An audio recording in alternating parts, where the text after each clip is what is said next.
Good morning. Steve Weber here, host of the American Gumption Morning Show, broadcasting on Spirituality Gone Wild. And welcome to Friday, January 15th, show number 108. Now, show number 108 is important when I introduce our guest. So just remember that 108 number, and I'll connect those dots as our guest Geoff Carlston joins us at about 15 past the hour. Alrighty, so I'm going to do a quick monologue on that's on unstructured time. Unstructured time is going to be the title of my monologue today. So that's coming up right after the announcement. So today's Friday, so the end of this broadcast week. We'll be doing 4 shows next week, Tuesday through Friday. No show on Monday. I'm going away for the weekend. I'm going to the Poconos for the weekend.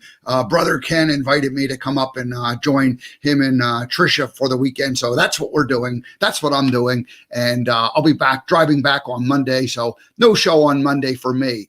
That's okay. But now Tuesday, Angie LaRue joins us, and Angie is a certified master Christologist and energy practitioner. Certified master Christologist and energy practitioner, Christy LaRue. On Wednesday, we have the first time kind of a special guest. How do I want to say this? So Stacy Redfield, who has been a guest twice here on the American Gumption Morning Show, will be starting her own monthly segment, and it's called the Fitness Misfit. And it's all going to be about health, wellness, lifestyle, education as far as good things to eat and good ways to take care of your body. So she's going to be doing a 15-minute segment on Wednesday, and that'll be the first time that she's doing that segment, and that'll be a recurring segment. We'll be doing that about once a month.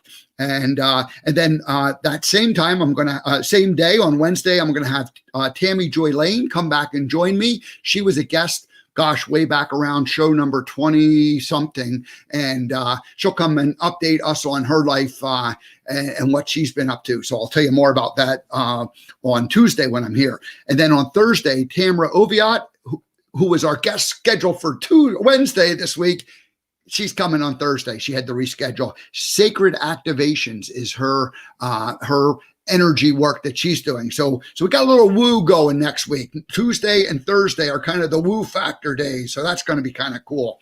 And then on Friday, our very own Debbie G, the founder and the energy and the mastermind behind Spirituality Gone Wild, will be joining us. Debbie hasn't been on the show since show number 18, I believe, is when she was on the show. And so anyway, it's kind of cool that Debbie's going to be able to join us and update us on what Vision 2021 for spirituality involves. I've been teasing all these little pieces the last couple of weeks. So no sense in me trying to explain what she's masterminding and creating for all of us. So she'll join us next Friday, 1 week from today. Alrighty, so now the main monologue for today is unstructured time. And not always, but mostly I tend to take a little bit of inspiration from our guest. And so, Geoff Carlston's going to join us. He's been in this, took like a sabbatical, and then the sabbatical didn't work the way it was supposed to work. And then, but he's had his fair share of unstructured time, but he's had his fair share of structured time. So anyway, unstructured time is the name of this. And it's really a structured time versus unstructured time segment. So it's like, your structured time, your unstructured time. So what is structured time? Schedules, alarm clocks, calendar, your daily planner, your day timer, all that stuff that like you got to go do this. You wake up, you got to go do that. You do this, you do that. As soon as that's done, you got to go do this. Then you do that. Then you blah, blah, blah. So what is unstructured time?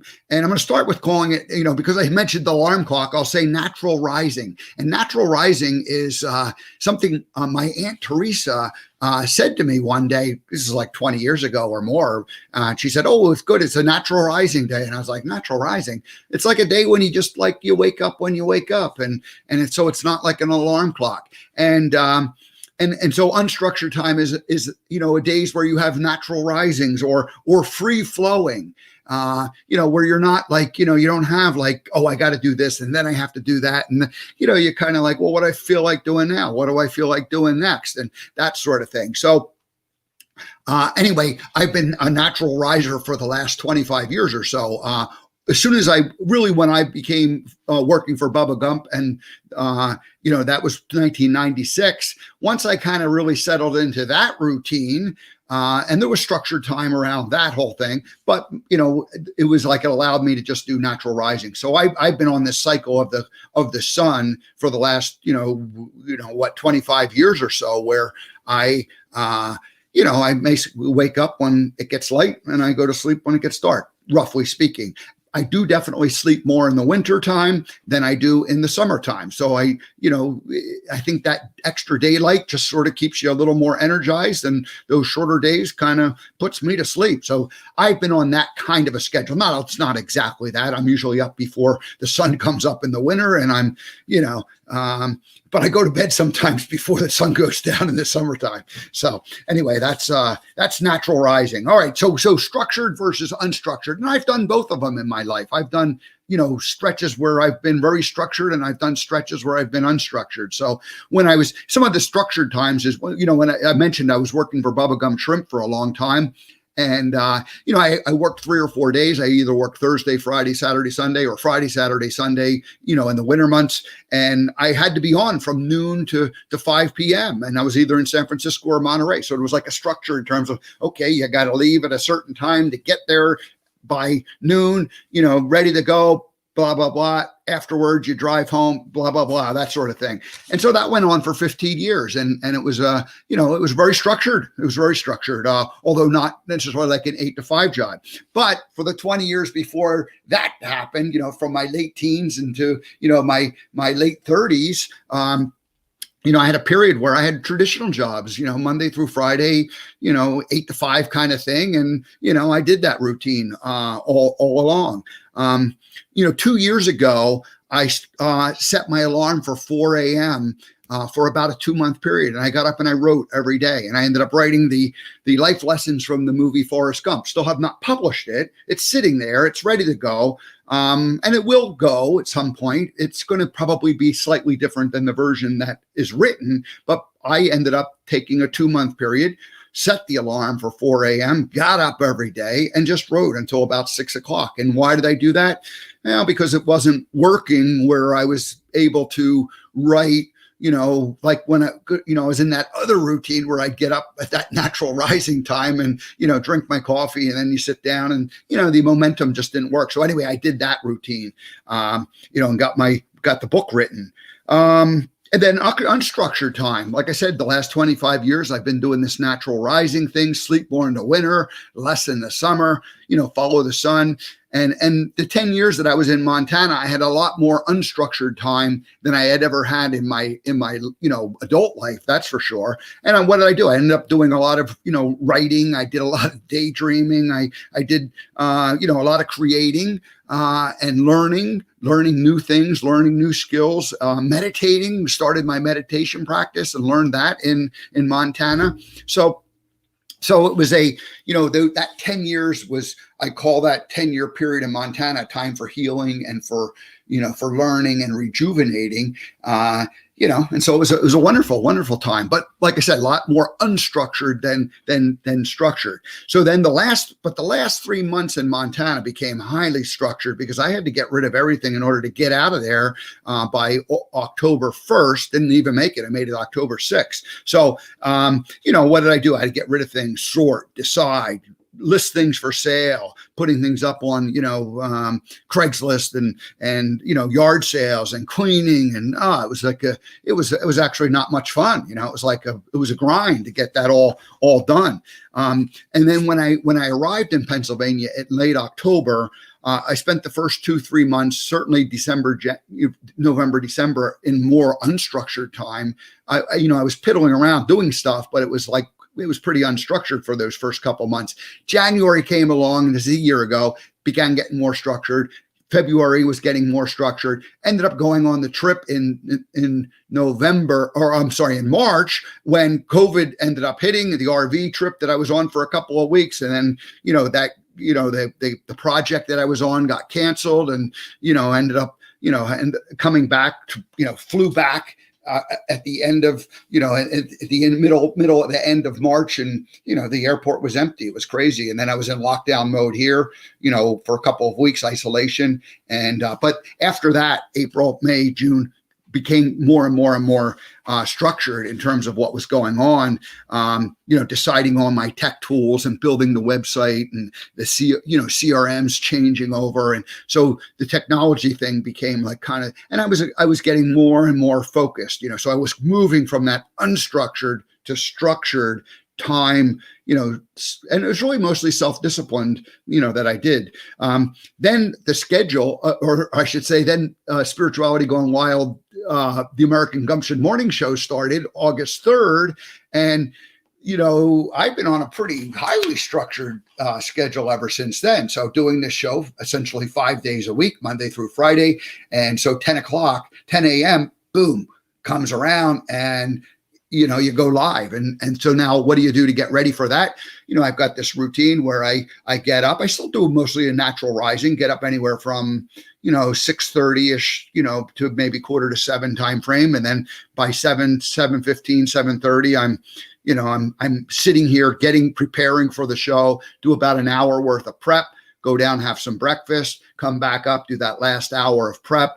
And then the show begins, have a routine for all of that, beforehand, pre-work. And then the show goes on, it just goes on live, right? And that's the beauty of doing this live show, is that you're on a schedule and you're structured and you got to do it. And so then it comes to the end, and then there's some prep, or there's some immediate post-production, download the shows, put them into storage, upload them to where they're going to be safely stored forever and ever. And then, so go through that. And that only takes about, 20 minutes or maybe a little bit longer to get that part done. So then by 11:30-ish, I'm mostly wrapped up with the show thing. Then in the afternoon, I have this routine of projects and phone calls, and that's a little more unstructured. And I could probably, I could use a little tweaking or a little more discipline in that area, but that's just sort of the way it's working out, the way it has worked out for the last few months, the last 5 months. And then in the evening after dinner, same kind of a thing. I've got a little bit of time to do it. And the only last thing I'll just say about after dinner is I gave up drinking alcohol 4 years ago, and I was useless after dinner. I couldn't do any kind of thing. So now I have an hour or two of time that I don't always do something. Now, last night I did, because I have a project I was working on. I was able to, sit down and really kind of knock a nice chunk of it out from about, 7:30 to, 8:30 type time frame.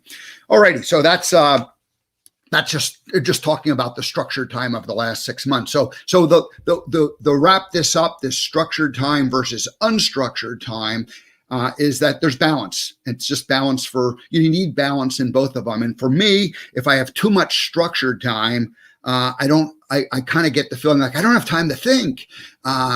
And I usually don't have as much fun. So I don't have time to think, and I don't have as much fun in life when I have too much structured time. And then when I have too much unstructured time, I don't accomplish much, so I need to have a balance. I need to have this structured time to get me to, to be productive, to get things done that I want to do. You set goals and you want to accomplish certain things. And so if you have too much, if I have too much Structured time, it's not as much fun and I don't have time to think. And if I have too much unstructured time, then I don't get anything done. All righty, that's it. That's the unstructured time monologue. Oh, I forgot to change it to the American Gumption banner down below. I'm still learning how to work this thing. All right. And hey, Saf Buxy from England checking in, saying hello to us today. Thank you. One of our co-creators here at Spirituality Gone Wild. Thanks, brother, for checking in on us. All righty. Now, I see our guest is in the room, ready to go. Second time guest, Geoff Carlston. Welcome back to the American Gumption Morning Show. I'm still scrambling around, changing banners, getting things organized here. Oh, man. Have you ever had a morning where something doesn't work perfectly the way you had designed it, Geoff? Has that ever happened? I have 3 little kids, 7, 5, and 3. So that's every morning for me. So I've learned it's interesting. The unstructured versus structured time theme resonates with me. I was laughing as we were talking about natural rising. My natural rising is when my 3-year-old decides to get up. That's when I get up. So yes, that's my natural rising cycle is basically when my kids get up, not me. Very good. Well, you'll have in 20 years from now, you'll be able to try this natural. Well, maybe not that long. They'll become teenagers and they'll be, but they're certainly not at the age where they allow you to sleep in. No, so my control is when I go to bed. I'm I tend to stay up late, so I gotta, they're not changing. So my natural rising really starts with my natural sleeping. When am I choosing to go to bed? So yeah, but I wouldn't change it for the world. Awesome. Hey, well, welcome back to the show. Let me do a little brief intro on who you are, and then we have the first time guest theme that we play for people, but we played that for you. I went back and looked at the record, so we cannot technically play that without being in violation of the show's rules. So we're just going to read a bio and then we're going to jump into the story. How's that sound? Sounds awesome.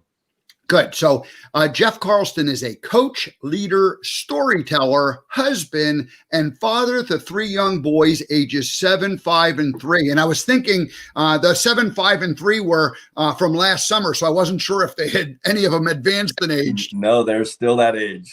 Okay, good. Well, they'll be having birthdays before too long. Right, March. All righty. So as a coach, Geoff led 3 different universities to national rankings during his 20 years of collegiate coaching women's volleyball. And most recently, he was at The Ohio State University. Today, Geoff is reinventing himself and using the COVID opportunity to his advantage. He began his sabbatical a few months prior to COVID, but like many of us, he had to adapt due to the pandemic. In his early life, Geoff was a Peace Corps volunteer in Central America, where he worked with gangs, taught in a school for the deaf, and developed youth retreats in the rainforest. Geoff learned to listen to people as they told their stories, witness the injustices that pervade so many impoverished communities, and felt the incredible human spirit that connects all of us. Geoff was one of my first guests here on the American Gumption Morning Show way back on August 12th, and it was show number 8. And because there are no coincidences, today is show number 108. So it was exactly 100 shows ago that you were here. And so anyway, Geoff Carlston, welcome back to the American Gumption Show. Thank you for having me. You make me sound really super cool, so I appreciate that. Yeah, we were reflecting a couple days ago when we talked again, connected, just on our journey, right? When we were talking, my family wasn't even here. They were coming that night, I think, and yeah, it was really cool. I was talking to my wife last night about how far, and that seems like 10 years ago. But all the cool stuff that's happened since then, not just the fact that we have furniture now, but just all the experiences we've had. So I really appreciate you having me back, and congrats on 108 shows. That's really cool. Considering when we first met, you hadn't even had 1 show yet. So kudos to you. That's really awesome. Yeah, thank you. It's been, it's really been a fun journey for me. And we had met a few months earlier, and I was thinking about doing the show, but I didn't know what kind of a form it was going to take. And you were in that point where you were just transitioning in your life, and we were just like reaching out and using LinkedIn to connect to people. And I have a crazy idea that when people reach out to me, that I should actually make some kind of an effort to know who they are, as opposed to just collect names. And so anyway, I just sort of sent a message back, and you sent a message back, and next thing you know, we ended up on the phone talking. And that doesn't happen too often, because most people are, I don't know why, it just doesn't happen. So anyway, it was like meant to be that we connected and we got to know each other. And we went through the whole story, so I don't want to do that again. People can go back to show number 8 and watch, the whole story. But I would like to sort of just, kind of reframe where how you got to be where you are today. And so it was almost exactly 13 months to the day. I think December 11th or 12th or something like that. And your coach at the Ohio State University women's volleyball team. And what happened that day? Yeah, I mean, I think, in a nutshell, the word sabbatical is a nice way of saying I was let go. It wasn't, and so, it was he got fired from his coaching job. Yeah. So, and it's, at Ohio State, I mean, I'd seen 27 other head coaches let go in my time there, 12 years. And so it wasn't, you always kind of knew that that's a possibility. The joke was, it's not if, it's when. And, but in the end, it was in December, and it's really cool. I've connected with so many awesome people. And one of the things I've really grown to love and kind of put into my DNA is always being curious. And so I'm trying to meet as many people and talk to as many people. I've been very fortunate enough to get connected to Jerry Lynch, who I don't know if you know who he is, but Jerry Lynch wrote, he's worked with Steve Kerr, a lot of professional teams. He wrote The Way of the Champion, and he's a really, really awesome. He's been one of my favorite authors throughout my life through coaching. I love he's got a great mix of competitiveness. He's actually got a book coming out right now called The Competitive Buddha. So it gives you a really good sense of who he is. I got connected to him through a coaching summit that I was a part of, that I was speaking at. And one of the first sentences he told me, he goes, "You know what? I'm really glad you got fired." So we start talking, and it really is. I was at a point where, I'm not going to say it was easy, and it wasn't a challenge, but in the end, it opened up some doors that never would have opened up. And I'm very proud of what we did, at Ohio State and other places. But, the reality is I can speak to a lot of other people who have been through those moments now because that was the first time I've ever been fired in my life. So yeah. And really my wife and I, and 3 children, we decided we were going to go to Spain, and we're going to write, and we're going to live, and do things we could never have done before. And then COVID hit, so that didn't work out. So we ended up moving up to Minnesota, where we're from, and stayed up there for 3 or 4 months. But in the end, I've always wanted to live in the mountains. I was a ski bum 100 years ago in Steamboat, and fell in love with the mountains 25, 30 years ago.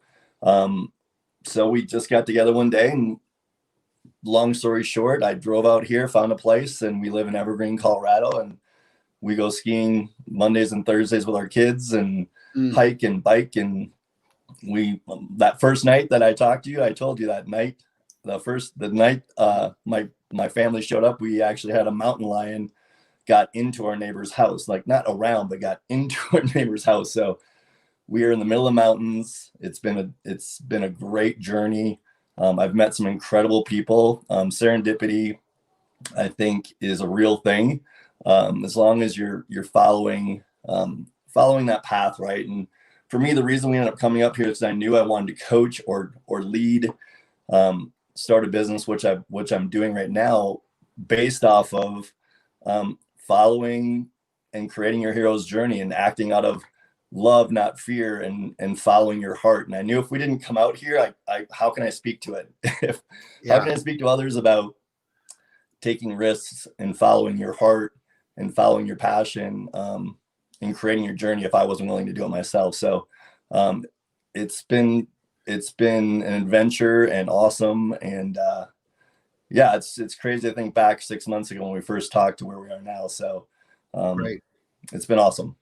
Well, congratulations on the fact that you've used this time where you've had some unstructured time to sort of, like freewheel, and maybe the unstructured time was like for you more in the beginning of the year, just like it was for me. And then, as the year went on, it became more and more structured, and it's going to, take even like a next level of structuredness as you launch your website, epicjourneyleadership.com. That my understanding is it's not actually up and running, but it could be within the next 24 or 48 hours. So I wanted to go ahead and list it there. And if you're watching the replay, it should be up and live and ready. And if you're going there right now, you won't get it, but you could always connect with Geoff on LinkedIn in the short term if you need to reach him directly. So is that a safe description of what's happening with the website? Yeah, we talk, maybe the next time we talk, we'll see where we are, 3, 4, 5 months from now. But yeah, I'm actually one of my former players, Andrea Braden's her name. She is an incredible web designer and brander. So it's been really cool to connect with her. She graduated maybe 3 or 4 years ago. She's raising a little one right now. Her husband plays for the Green Bay Packers. And so her and I have been working together on this. It's been really neat. And she's super talented. So yeah, it'll be up in, I would say, in the next week or so, we'll have it running live. And so, but certainly going back to my being curious, if anyone wants to get a hold of me, I'm working on connecting with you with LinkedIn. It's not my lane, so to speak, but I'm working on it. So that's a great way to get a hold of me. People can also email me at Carpe Carlston, CARPE, and then my last name, CARLSTON @gmail.com. Just to chat. I mean, I'm fortunate enough to have this space that's been created where I can just really connect with people and learn about other people's stories. And so, yeah, I mean, that's really the foundation of the business I'm starting is really leadership, but also both intrinsic leadership in that journey, that epic journey that we all want to be on, that journey. That's our hero's journey, to use Campbell's framework. But I love the idea. It's combining the mindfulness of, I'm not a Buddhist, but I love the mindfulness, the meditative, the self-reflection, the ego. So certainly using the mindfulness platform to go deep and inward and really think about, okay, what's important? Because, one of the things one of my teachers has told me is everything we do, what is your motivation? Like, what's the motivation when you get up for your behaviors? And if it's coming from a place of love and service and purpose, then move forward. If it's coming from a place of ego or fear or, a past story that you don't really want to be a part of anymore, then you need to reevaluate that. And so that, as exhausting as it is, it's really exhilarating to be able to sit back and do a lot of self-reflecting in a kind, compassionate way. And the other part of it's going to be, what do you really want to do? What's your dream behind that dream? So making a lot of money it's really not a dream. It's what's behind that. For example, is it to have more time for your family? Is it to travel? Is it to give back to a community? What is the dream behind the dream? So I've been really fortunate to work with executives already. I'm working with professional athletes. I'm working with people who have been successful in some way, shape, or form. Even if that's successfully raised a family, that's been their mountain, and now there's a new mountain. Okay, let's talk about what's this next mountain that you want to climb, because there's always another mountain, right? So once we reach the peak of one, that's not the end. What's the next one? So it's been really cool to work with outside of the gym, but working with people who are sort of the CEOs of either their families or their businesses or their teams, and helping people figure out, okay, there's something deeper here. There's something that's pulling at me. Whether you want to call it purpose or grace or whatever you want to call it, we all have that next level that we're looking for. So I've had a blast walking and guiding people through that journey. When I went to look at the interview that we did, because I just wanted to kind of, make sure we weren't covering, the same type of things. And so I ended up just using YouTube, and I searched, Geoff Carlston, and I thought, okay, I'm going to find it. And I found a whole bunch of interviews from when you were coaching, and I didn't watch all of them, but I did watch a couple of them. And you obviously were, you had to be media savvy, even though it wasn't like national television, but there was like, the school network was, the reporters, people were there talking about the game, and you're, going through and I could hear that positivity in terms of like, looking forward and keeping the energy of the team, and, keeping that whole thing moving. But the other thing, and the reason why I wanted to specifically say it, is you're in a lot better shape today than you were just a couple short years ago when you were in that grind of coaching. So we had talked a little bit about it, but I think it's worth talking about. How has your life changed in the last year, where you are probably eating a lot healthier, you're probably exercising a lot more, you're, just like that grind of like the coaching thing, versus this like different lifestyle that you have now? Just share that a little bit. Yeah. I mean, first of all, I love coaching. There was never a lack of love for the student athletes and the journey we were on. I loved and continue to love, taking particularly a young person. My favorite moments of coaching were always about, taking and I coach females. And so taking a young woman who was 18, 19, and helping her navigate whatever that might be. I've had, I just had another player's father pass away, and, those moments, those real moments, right? These are those moments of like, holy crap, this is really hard. My background's in social work. So, but I love that the most. Mm-hmm.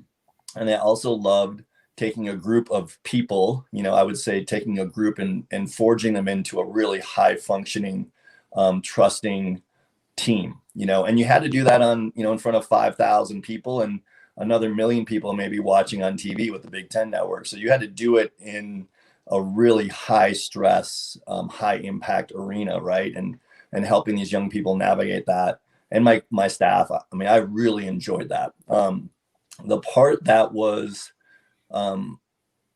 really self-inflicted, it was the pressure to win, was internal, it was external, certainly from my bosses. And you knew it when you're at Ohio State. It's the Big Ten is arguably the highest level of my profession, both, exposure and financial and the pressure. So I knew that when I embraced that. And, but I think, when you're in that environment, I think CEOs go through this too, where you start off with a small company, you build it up, and you start getting success and you start expanding. Sometimes you lose your way in terms of the heart of why you're doing what you're doing. And so I think that dissonance that I had was real, and I was at the highest level of my profession. And I just felt, it felt like something was missing. I wasn't coaching from the heart like I wanted to. I was coaching, I think to sometimes save my job. I was coaching for the wrong reasons. And I'm able to look back now and understand why. And again, this is all on me. I'm not blaming anyone. I'm not blaming any other situation. This is my inability to, as a parent, having kids, young kids, trying to find that balance, trying to win, trying to connect to every player. That's who I am. And so I look back and I go, yeah, I didn't find that balance. And so to your point, having this break, I know if I decide to get back into coaching, like collegiate coaching, I'm going to be way better at this because of the lessons I learned through going through particularly the last 3 or 4 years. I mean, we were successful, 4 years ago, we were 6th in the country, in the nation at the highest level. And we had a chance to win a national championship. But a few injuries, a few things, we just weren't as successful the last 3 years. And every year you felt it. It's like, oh my God. And that wasn't fun. I wasn't as good of a coach. I wasn't as authentic as I wanted to be. And I felt it. And, so the day that I got let go, I mean, I told you, I think I felt like the slow bleeding was over. It was done. And so that the weight that I felt lifted off my chest was real. And I wrote about it in an article that was in Volleyball magazine it resonated with a lot of people, but it was really from the heart. But I think being here and having this, I'm very, very blessed to be able to have this space and to meet the people I've met and to be able to tell my story and work with other coaches and work with other people who feel the same way. And I can see it, and just helping people guide them through these moments, whether it's a CEO who is really stressed and trying to figure out legacy, or whether it's a coach that's trying to develop a team and there's a little disconnect. They don't feel as connected to that team, whether it's an actual athletic team or it's a team within the organization. That's been really, really rewarding. So I may or may not get back into the collegiate world, coaching. We'll see. But right now I'm really enjoying spending a lot of time with my family, being in the mountains, and working with some really awesome people. The one more thing about the interviews that I saw, it wasn't actually the interviews. There was a coaching session where you were coaching people, and it was like it was like they were blocking, so people were hitting, the hitters were hitting, and the blockers were blocking, and that was the thing. But there was one other segment that I watched where it was like a game of 5, you called it, and you wanted to. People the way you gave points is that you had to look the person in the eye and connect with them. And I remember as I sat on the bench as Forrest Gump for the 15 years and connected with people, I would always make eye contact with people. And I was amazed at the number of people who did not, they came up and they're all excited, but it was almost like more people didn't make eye contact. And the one person who really did make eye contact with you, it kind of almost unnerved me a little bit. And so there's this real power of connection that occurs. And just talk a little bit about what you were trying to do there with the team, because I think the goal would have been to get them to like each other better, I guess. But yeah. And what were you doing? Yeah, you're talking about my assistant and I, we were getting really frustrated with because you have some really high driven, young, motivated, successful people in the gym, and all of them are, right? So you have 17 players.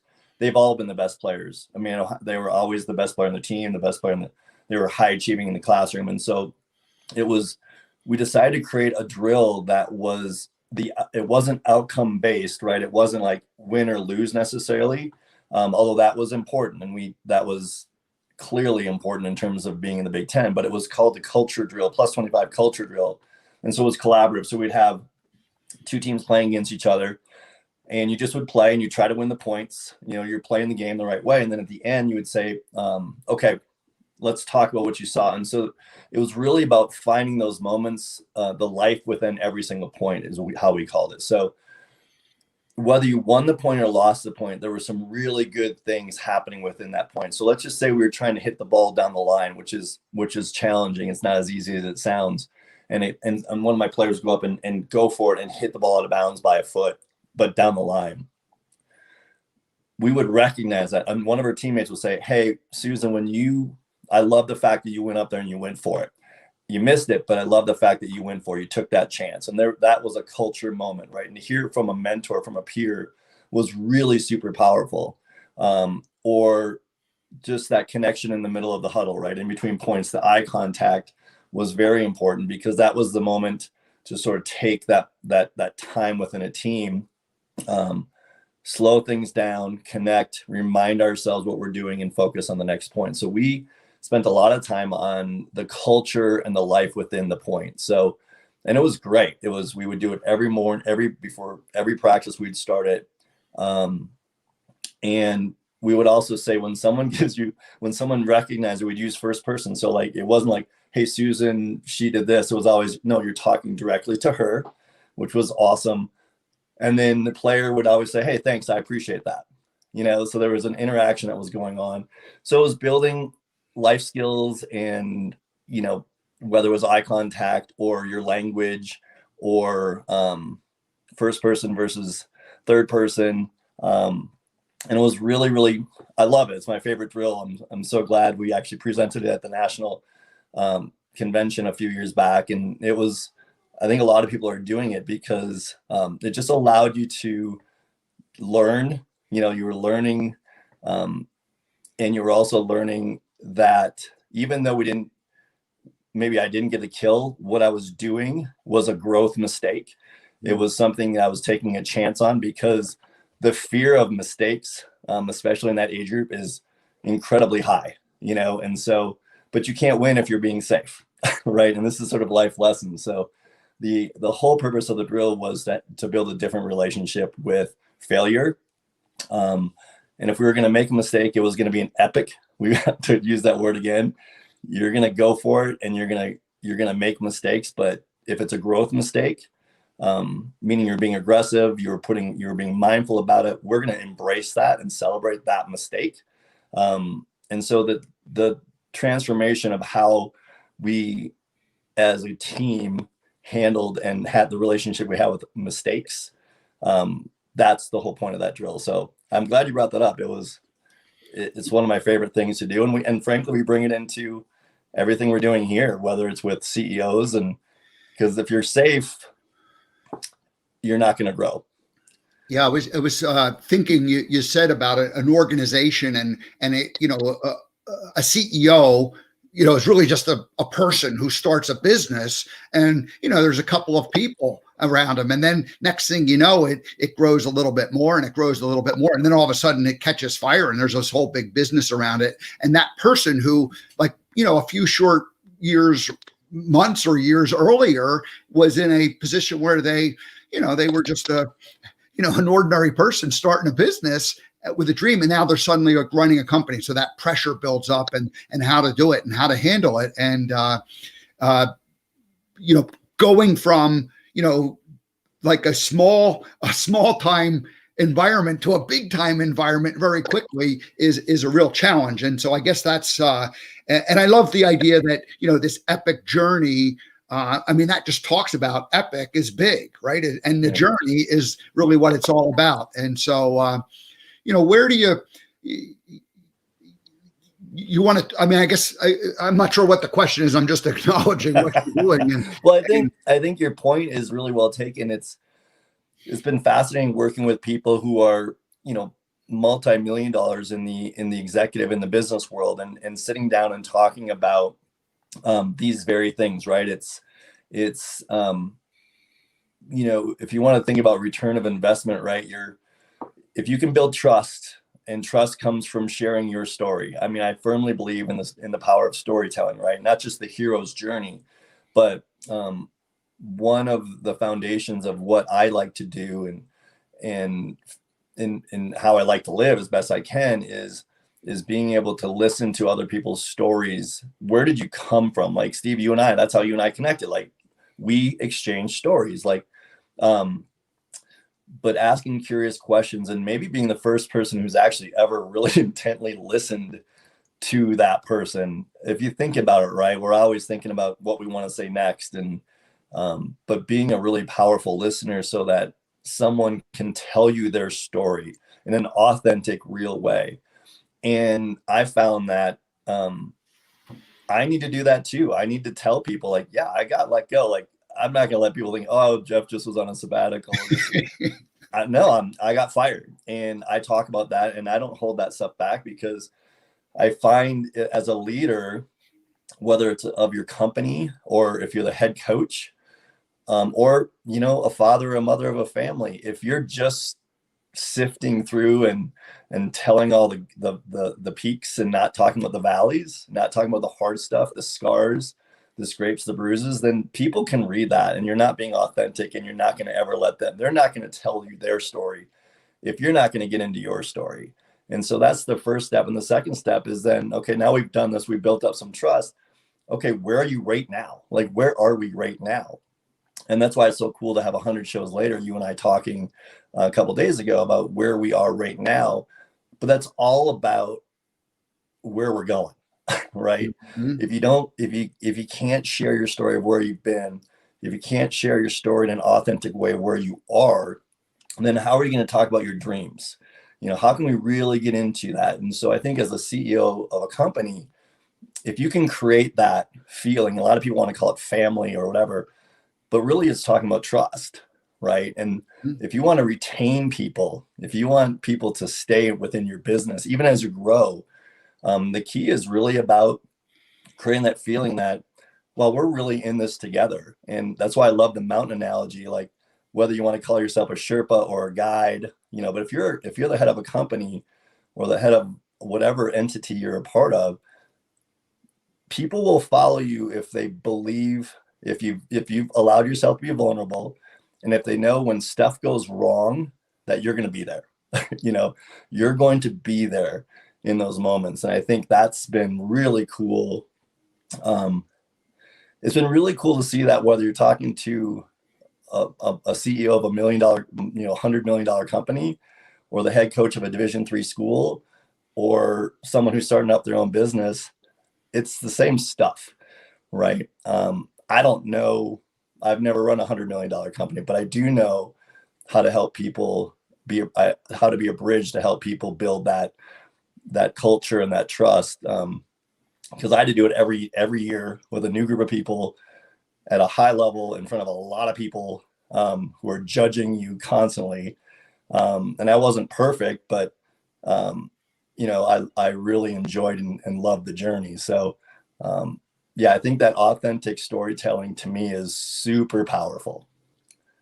So you're right. You didn't say on in the beginning of December, I'm going to take a sabbatical. But here's what you did do: is you took advantage of the opportunity that was forced on you. And you had said I forget how you described it, but you said like the slow bleeding finally stopped, and it was like a sense of relief. And you really kind of pretty quickly pivoted into, okay, let's take this thing and let's make something good out of it.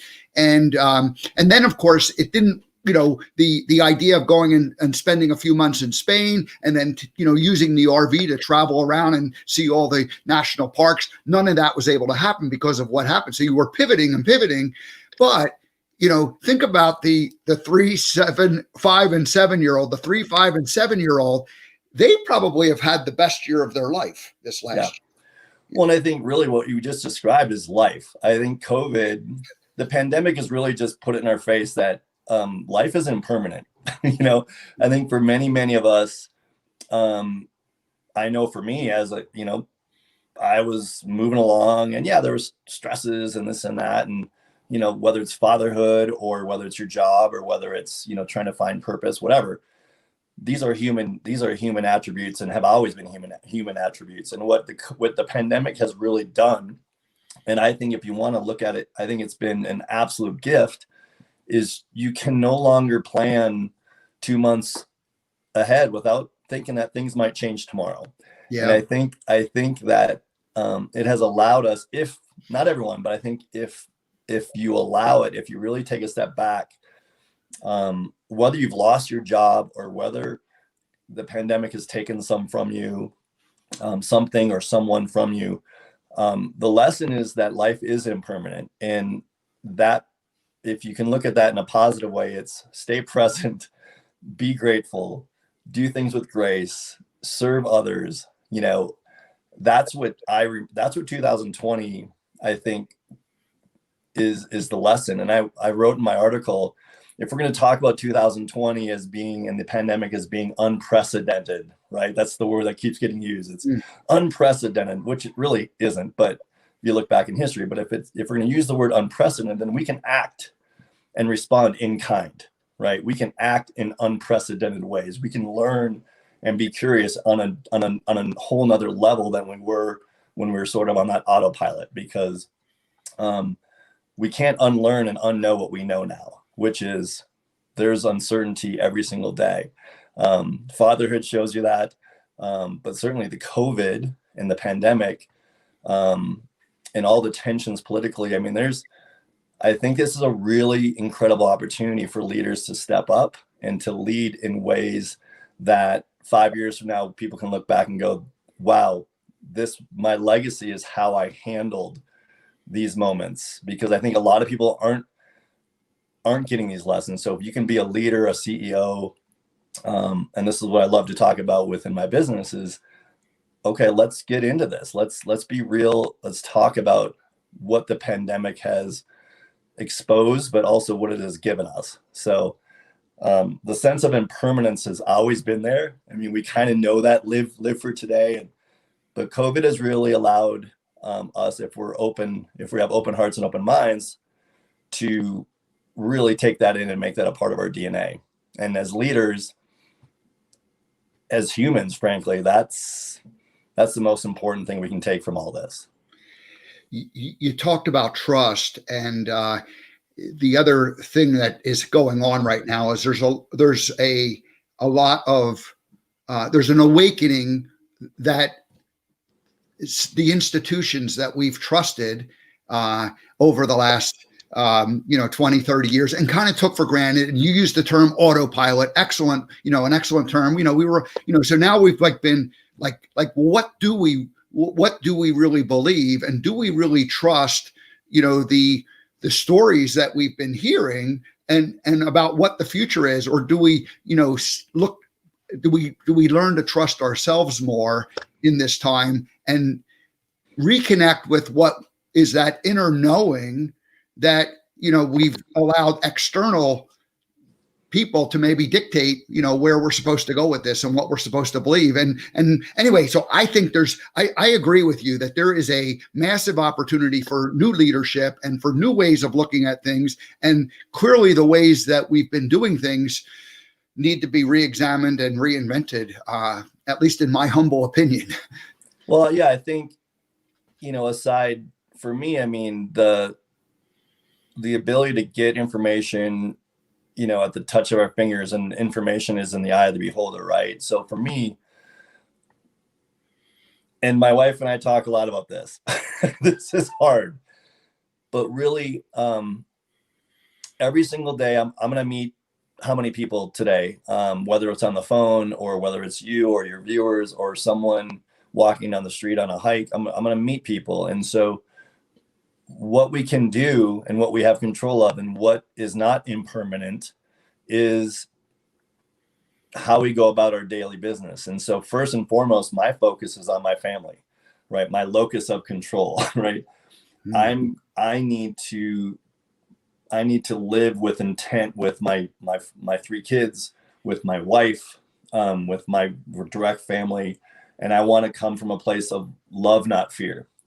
Love, not fear, love, not fear, love, not fear, which sounds really simple, but it's freaking hard. And you have to, if you haven't reflected back on where that fear is coming from, which for all of us is, back to our childhood, how we were raised, our beliefs, that's real. Like, that's not psychobabble, that's actual real. And so being curious about ourselves, about the things that we are afraid of, our limitations, that's huge. And so I think that's where I think we can start focusing, is on our immediate 10 feet, if you will, because I can't change what's happening at the Capitol, but I can change how I view and how I interact and how people feel after they meet me. Right. And so I think as leaders, especially when you're not seeing your people, face to face, and people are lonely. Again, I think if we can come from a place of love, from service, of gratitude, curiosity, these are the things that are going to change our world. And our world might be our business. Our world might be our family. Our world might be ourselves. for that moment. So, I mean, there's all sorts of ways of thinking about it, but with everything going on in the world, I think it's more important than ever to be curious about ourselves, and then how do I want, what is my, as Thurgood Marshall said, what are the quality of my intentions, right? Mm. And so for me, I just try to simplify, and that's why I love this business, is we're going to focus on love, not fear, love over fear, if you will. We're going to focus on gratitude, not victimhood, right? We're going to focus on adventure, both. And that's why I love the word journey, right? The idea of internal journeys, like through dialogue, through conversation, but also, man, let's get outside and let's explore. And COVID doesn't stop us from going outside, so that internal and external journey to me is very, very powerful. So, and then it's all framed in storytelling. Where do we come from? Tell me your stories. Maybe the most powerful question we can ask is, hey, tell me more about your story. So with all the other stuff going on that you're talking about, and to me, I'm trying really hard to focus on taking care of myself first, and then passing it on as best I can to the people who I come in contact with. Let's, in the last minute or so that we have here, let's just wrap up by tell me a story or two about the boys and about what your activities are and how their life has changed with the fact that they're living in the mountains, and the fact that their father has a lot more unstructured time than he did 13 months ago. So he's around every day. So just tell me about how your life has changed with hanging out with these guys. Yeah. Well, I'll tell you, one of the hardest parts for me as a hardwired coach is unstructured time. Boom, boom, I was locked in. And so, it drives my wife crazy. But, the fact that we have this world outside that we can go explore has been awesome.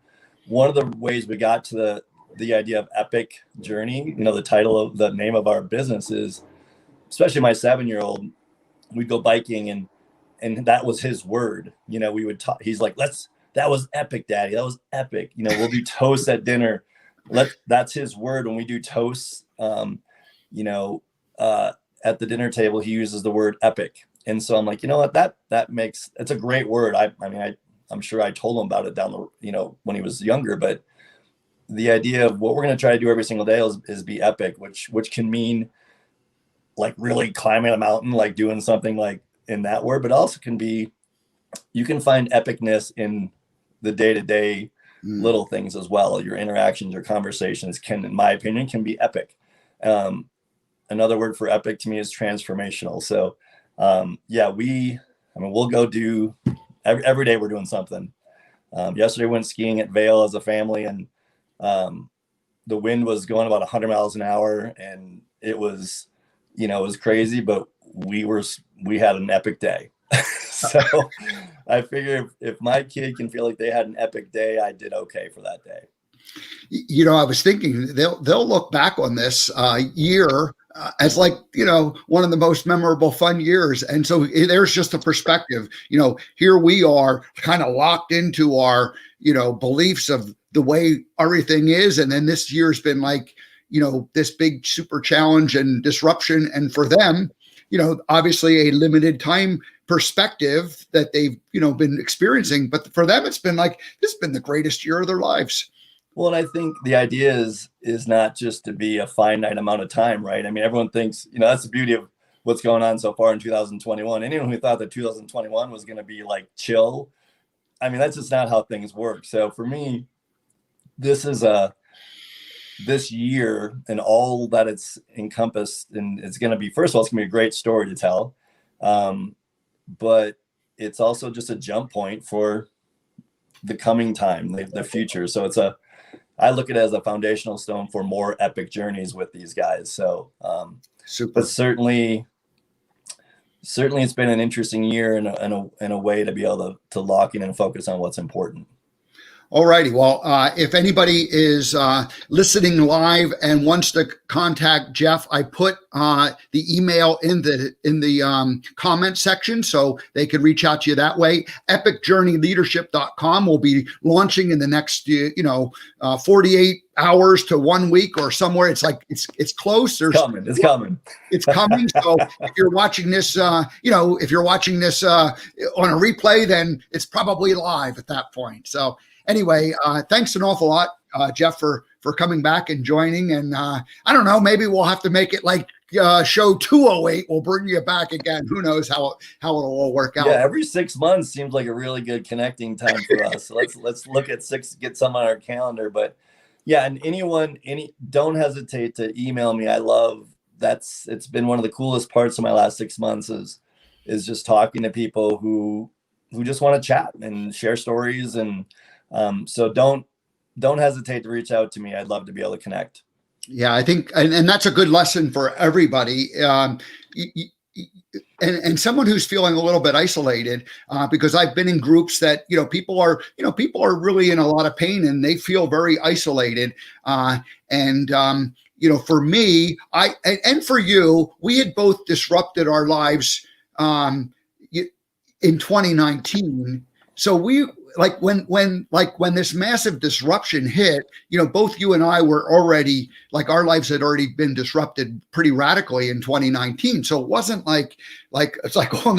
here's one more thing. It wasn't like it stopped what was going on and changed everything. So anyway, it's just interesting, but there is an opportunity to reach out and connect with people this way. It's not the same as face to face, but in some ways it's actually, there's actually more value, or could be more value to it, because you're forcing to stay focused and pay attention here, and you don't have TV or other things on in the background that are distracting when you're being face to face with a person. So you're focusing and concentrating this way. So there's always a good with the change that comes along, and we can find that. Right. Well, the only reason that I'm here right now is because you and I did exactly that. We reached out to each other super random, and we both decided, hey, let's have a phone conversation. It's been great. So I think you and I are living proof that it works. I've learned a lot from you, and hopefully you've learned some stuff from me, but we've been able to connect because we just randomly said, hey, this sounds interesting. Why not? Let's have a short conversation, which ended up being like 2 hours. So I love that. Encourage anyone to either reach out to me or reach out to someone else that you're thinking about reaching out, because the connectivity, especially now within the pandemic, feeling that connection with another person and sharing our stories is more important than ever. Very good. Well, we'll leave it at that. Geoff, thanks for coming back and joining us after 100 shows. He comes back and returns. We'll invite you back sometime later in 2021. Yes, here's to another 100 more, man. Have a great weekend. All right. Well, thank you so much. All right. Take care. Wow, that's great. Really enjoyed getting to know Geoff the last 7 or 8 months since we first met. Oh, no, probably closer to 9 or 10 months when we first met. And then, of course, it was 5 months ago when he was on the show, and got to know him that way and have kept in touch. So, alrighty, well, let's wrap up here, and we'll come back and we'll do it next week. We're going to do 4 shows next week. We're going to do Tuesday through Friday. I'm taking Monday off. I'm going to the Pocono Mountains, my original mountain connection, not as big as the mountains that Geoff is with, but anyway, I'm going to go back there and spend the weekend. So I'll see you here Tuesday for Angie LaRue, certified master Christologist and energy practitioner. Wednesday is our fitness misfit, Stacy Redfield, with her monthly segment. That'll be the first of a regular feature here. It's going to be about a 15-minute segment monthly. And then I'll have an interview with Tammy Joy Lane, who returns to the American Gumption morning show on Wednesday. Thursday is Tamra Oviatt, Sacred Activations. And Friday is our very own Debbie G with a Vision 2021 for Spirituality Gone Wild. I don't have to explain the Spirituality Gone Wild vision. We will have our founder, Debbie G, here next Friday to share that with everybody. All righty, that is it. Have a great rest of your Friday, and I will see you all next week. So have a great weekend, everybody.